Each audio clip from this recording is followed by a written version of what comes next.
Tu vas la prendre ta décision. S'il te plaît, Ancelotti, pas toi. Pas toi, frérot. Pas toi. Choisir la facilité comme ça, tu vaux mieux que ça. Ça, tu vaux mieux que ça, les gars. Ça se voit trop. C'est trop visible, ça se voit trop.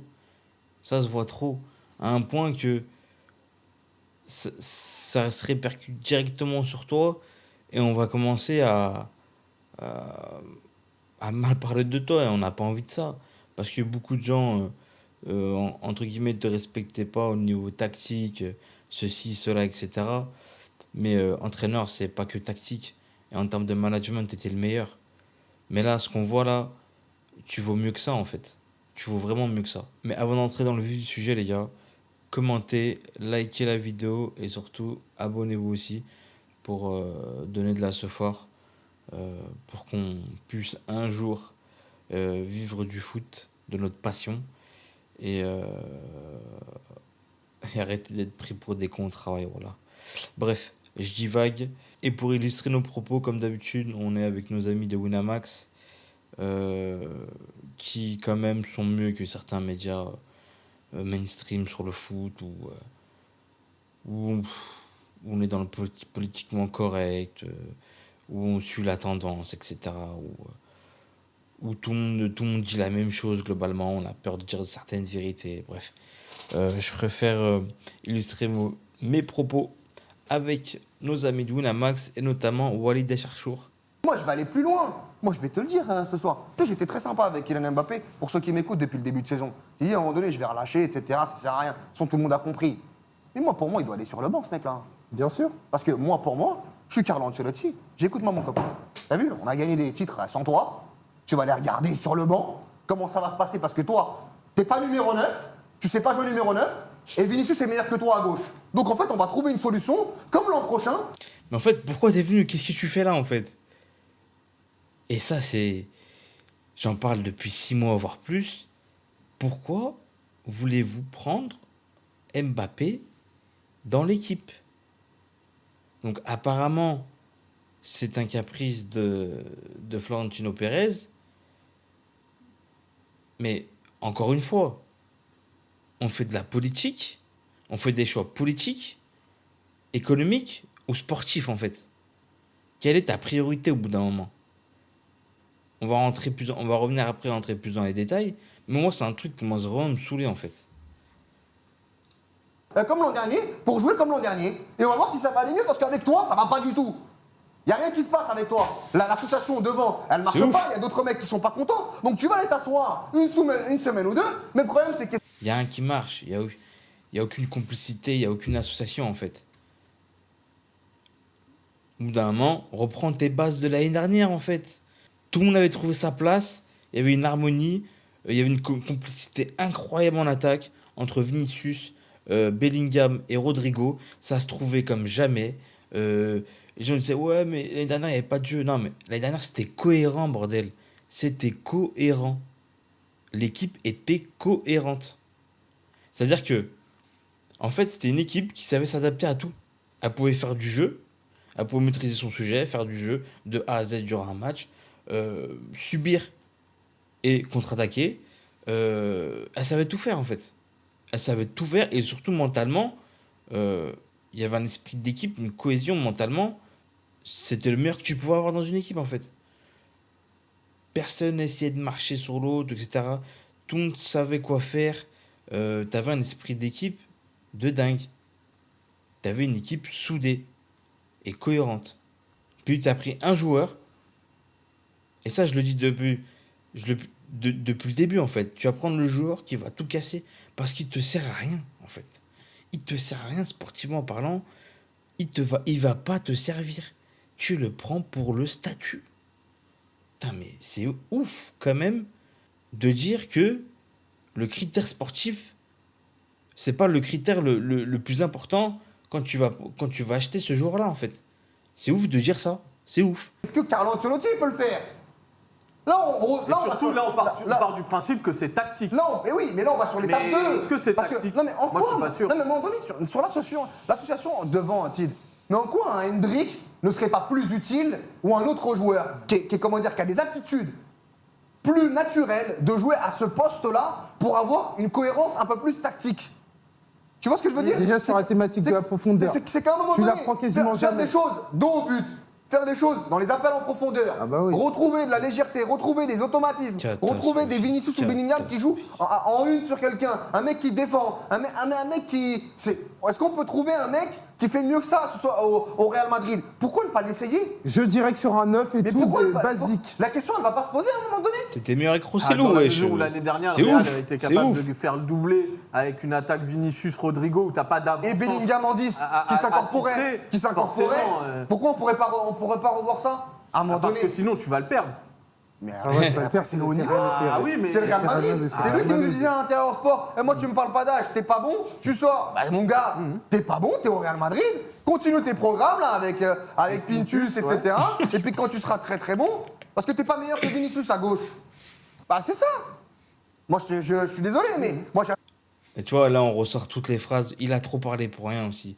On ressort toutes les phrases où il a dit le football a changé, ne me parlez pas d'âge, etc. et tout. En gros, soit t'es bon, soit t'es mauvais. Bah là, frère, ta place, elle est où? Mais globalement, c'est même pas une question de poste ou etc. Globalement, c'est qu'il est nul en fait. Tu le mettras à gauche, dans l'axe ou à droite, où tu veux offensivement, il est nul, il n'a pas le niveau en fait. Il n'a pas le niveau.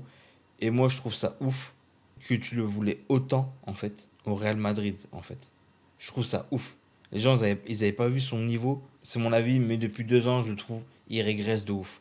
Mais parlons juste de l'année dernière, en fait. Tu as pas vu son niveau toute la saison dernière, en fait. Ils n'ont pas vu les supporters du Real, en fait, qui étaient autant hype. J'ai l'impression que les mecs n'avaient pas vu jouer depuis 4 ans, frérot. Ils n'étaient pas au courant, en fait, qu'ils n'avaient pas le niveau. Ils n'étaient pas au courant, en fait. Le problème, c'est même plus de. C'est pas un œuf, on le sait tous. Mais c'est même pas, c'est même pas ça le fond. C'est que le fond, il n'a pas le niveau tout court pour jouer au Real Madrid, en fait.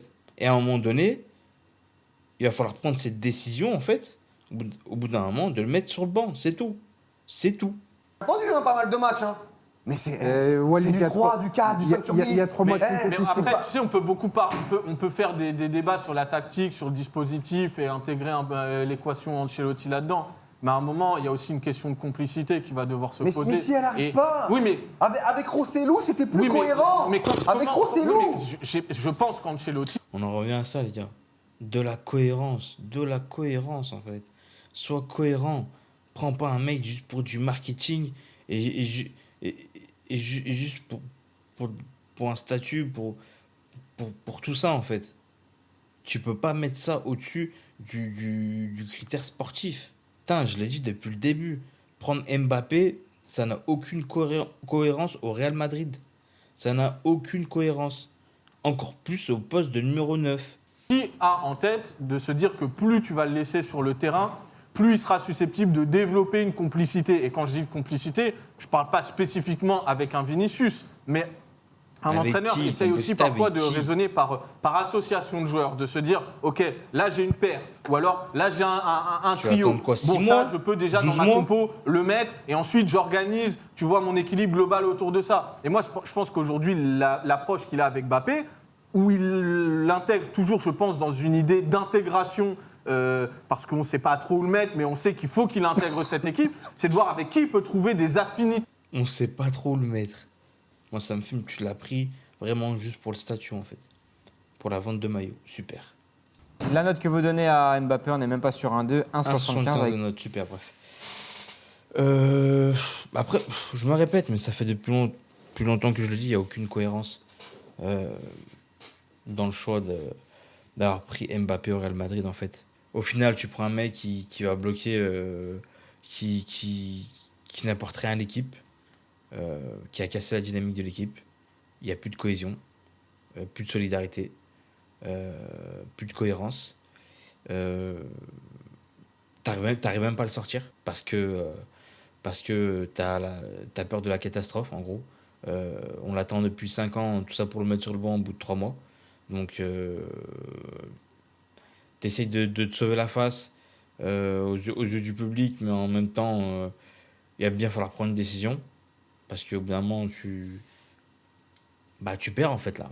T'enchaînes les défaites, donc il va falloir faire quelque chose en fait. C'est soit tu essaies de sauver les apparences, mais pour toi-même, parce que tu sauves rien du tout en fait, parce que tout le monde le voit, que, que c'est le problème numéro un en fait, c'est lui qui a tout cassé. Enfin, tout le monde le voit. Enfin, faut arrêter au bout d'un moment de me dire oh, mais Kroos, oui, il y a Kroos qui est parti, etc. Tu l'as pas remplacé. Mais en fait, offensivement, avant, ça se trouvait comme jamais. Ça se trouvait comme jamais. La complicité devant, parce que oui, des fois, t'as subi énormément l'année dernière, mais en une étincelle. Et là, ça ne dépendait pas que d'un joueur, en fait. Là, tu as l'impression que tu as juste Vinicius qui peut faire quelque chose dans cette équipe, en fait. Si lui, il n'a pas l'étincelle, il va pas débloquer la situation, t'es mort, t'es foutu. Avant, la complicité au point de vue offensif avec Rodrigo, Vinicius, Bellingham, en une ou deux passes, t'étais déjà devant la cage et tu marquais, frère. Bref. Au bout d'un moment, je veux bien que tu veux sauver un peu les apparences, mais ça va s'empirer en fait. Donc on arrive. Et oui, je le répète aussi, mais euh, il a cassé tout ça et aussi la dynamique de certains joueurs qui étaient sur une certaine lancée. Des Brahim Diaz, je répète, des Arda Güler, là t'as pris Hendrick. Tu vas les faire jouer quand ces mecs-là? Si t'arrives même pas à sortir Mbappé, gros. J'ai oublié qu'aussi il a mis Rodrigo sur le banc, mais en fait, c'est une catastrophe, frère. C'est une catastrophe. Donc, il va falloir faire des choix. Il va falloir faire des choix. Tu pourras pas repousser l'inévitable, quelque chose d'inévitable. En fait, à un moment donné, il va falloir prendre une décision. Arrêter de choisir la facilité. C'est plus possible. Et là, on en vient à Carlo Ancelotti. Il va falloir que tu aies le cran, le courage de le sortir. On fait quoi? On sauve les apparences, on fait de la politique, on fait du foot. On fait quoi? C'est plus le critère sportif qui, qui, qui est le plus important. C'est quoi? C'est quoi? Je sais pas, moi. Faut faire un choix, hein. Tu me dis, hein, après. Mais faut être franc. Tu nous le dis en conférence de presse. Voilà, c'est plus le critère sportif, c'est plus notre priorité. Nous, voilà, c'est la politique. Voilà, on veut vendre des maillots, etc. On veut pas se foutre la honte avec ce transfert d'Mbappé cet été. Voilà. Mais frérot, putain, on le savait. Mec, ils étaient là, qui jouaient sur les mots. Ah, mais quand même, faut que. Machin, faut que ça prenne, mais ouais, mais. On pesait le pour et le contre Mbappé au Real. Arrêtez, les mecs. Franchement, arrêtez. Le pour et le contre. Il y avait il y avait beaucoup plus d'aspects négatifs à ce Kevin au Real que d'aspects positifs. Dès le début, en fait. Dès le début. Mais dès le début. En plus, on poste de numéro 9. Même si, franchement, ça, maintenant, c'est anecdotique dans le sens où il a juste pas le niveau, en fait, hein. Tu le mets à gauche ou à droite, c'est pareil, hein. Donc, voilà. Maintenant, Tel un bourbier, apparemment, c'est un caprice, je répète, de Florentino Pérez. Personne ne nous le voulait. Ok, ok. Donc, comme je disais, soit on fait du foot, soit on fait pas de foot, hein. C'est comme vous voulez, les gars. Franchement, c'est comme vous voulez. Parce que là, peut se faire prendre 3-1 contre l'AC Milan, qui sont dans une dynamique plus que moyenne. C'est pas l'AC Milan euh, avec l'équipe historique, là, hein, frérot, hein. C'est un AC Milan très très moyen, hein. Et tu te prends une fessée, frère, où t'es vraiment pas bon, en fait. Donc, moi, en fait, ça me désespère, en fait. Franchement, je suis arrivé dans un football là, avec le ballon d'or, choix politique. Et là, pareil, au Real. T'as l'impression que c'est plus les apparences qui comptent que le football, en fait, en lui-même, en fait. En fait, c'est tout ce qui est à côté. Et le terrain, c'est un détail. Bref. Donc voilà, pour finir, Ancelotti vraiment, faut. Allez, prends ton courage à deux mains et oublie la facilité et faut faire des choix forts en fait. Faut faire des choix forts. Donc voilà, dites-moi ce que vous en pensez dans les commentaires. Likez, abonnez-vous les gars. Et nous on se dit à la prochaine. Ciao.